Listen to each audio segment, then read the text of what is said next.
Hi, I'm Captain Jeanette on behalf of Boating Association of Ohio and On the Water, Ohio. And I'm Walter Hotchkiss, a sergeant with the Ohio Department of Natural Resources, Division of Parks and Watercraft. We want to talk to you about the dangers of carbon monoxide and boating and educate you on some ways that you can better prepare yourself while you're on the water. Carbon monoxide is known as the silent killer because you cannot see, smell, or taste it. Carbon monoxide is produced on a boat by engine exhaust, generator exhaust, cooking ranges, and space heater exhaust. It's produced anytime fuels are burned. Some common symptoms of carbon monoxide could be irritated eyes, headaches, dizziness, weakness, nausea. Symptoms can often be confused with seasickness or alcohol intoxication. Our body is going to be the best warning system. We just need to tune in to the symptoms so that we can recognize when it's a dangerous situation. We're going to take a look at a few different style of boats so that you can better understand where carbon monoxide accumulates on a variety of vessels. So here we are on this open bow boat. This is a popular style boat. We know that a lot of folks are out there enjoying this style of vessel, a lot of airflow and ventilation. But are there threats that we might not be seeing even on something as ventilated as this style? Yes, because the canvas is down and the side curtains are open, a lot of fresh air ventilates this boat. However, if there is a malfunction in the ventilation system or the exhaust system, you could still have issues, which is why we suggest a carbon monoxide detector on every boat. Thank you. And then in addition to having the carbon monoxide detector, are there certain areas of the vessel that we should tune more into as far as just a collection of carbon monoxide that tends to be in certain areas, maybe more than others, even on this style? Yes, let's head to the back of the boat and take a look at the swim platform. So as we've made our way to the stern part of the vessel, we know that this is where the carbon monoxide exhausts out of.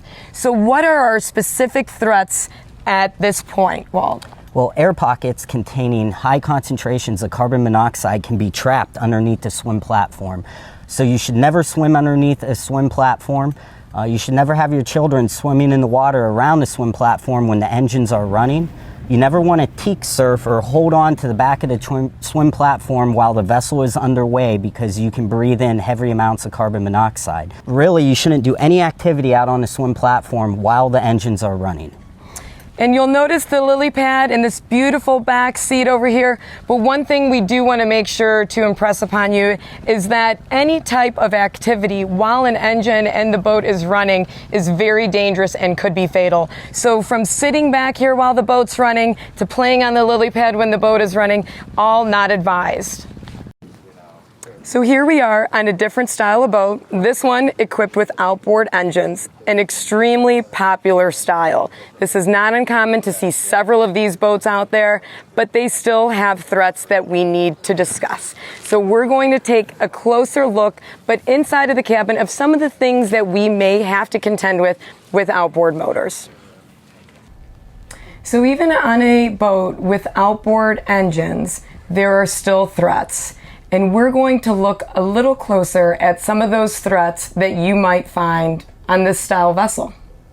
Yeah, so operating your vessel at a slow speed with a strong tailwind can actually blow the carbon monoxide back into your vessel, creating a station wagon effect.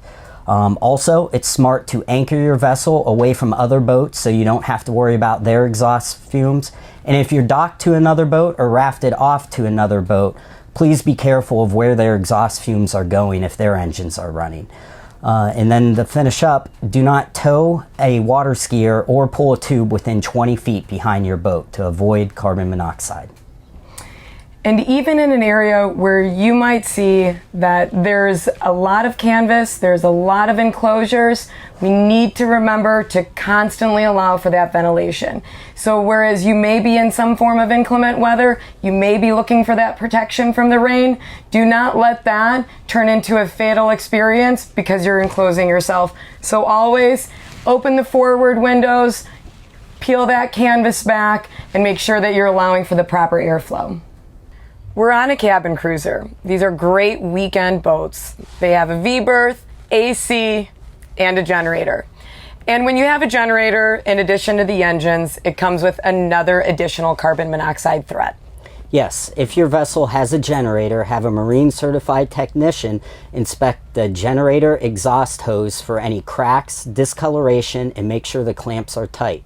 We again want to remind you to make sure that you're properly ventilating your cabin space. Having areas open that allow for that airflow to come in, having your forward canvas peeled back to allow that cross breeze, and making sure that you're keeping everything away from those exhaust ports so that you're not actually blocking any of those portals. We've stepped down below deck to talk to you about a very important safety feature that should be installed on every boat: carbon monoxide detectors. Yes, we encourage you to install a CO detector in every cabin of your vessel. We encourage you to install a marine grade CO detector instead of a residential carbon monoxide detector, because marine grade detectors hold up in the harsh marine environment and you may get false positive alarms using a residential detector. We encourage you to push the test button to hear the audible sound before every boating outing, and we encourage you to purchase a new carbon monoxide detector every 5 years. So whether or not your boat has actually been equipped already with a carbon monoxide detector, you want to make sure that you're routinely servicing it, replacing it, and testing to make sure that it operates as it should. Boating should be fun and safe. Please educate yourselves on carbon monoxide and boating and how carbon monoxide accumulates on and off the boat. Take an in-class Safe Boater education course and get a vessel safety inspection done every year. If you come across an unresponsive person in the cabin of a vessel, do not enter the cabin. Call 911 for help. And remember, you can't see, smell, or taste carbon monoxide. So if you are smelling exhaust, carbon monoxide is present. For more information on carbon monoxide and boating, go to ohiodnr.gov or onthewaterohio.com. We'll see you on the water, Ohio.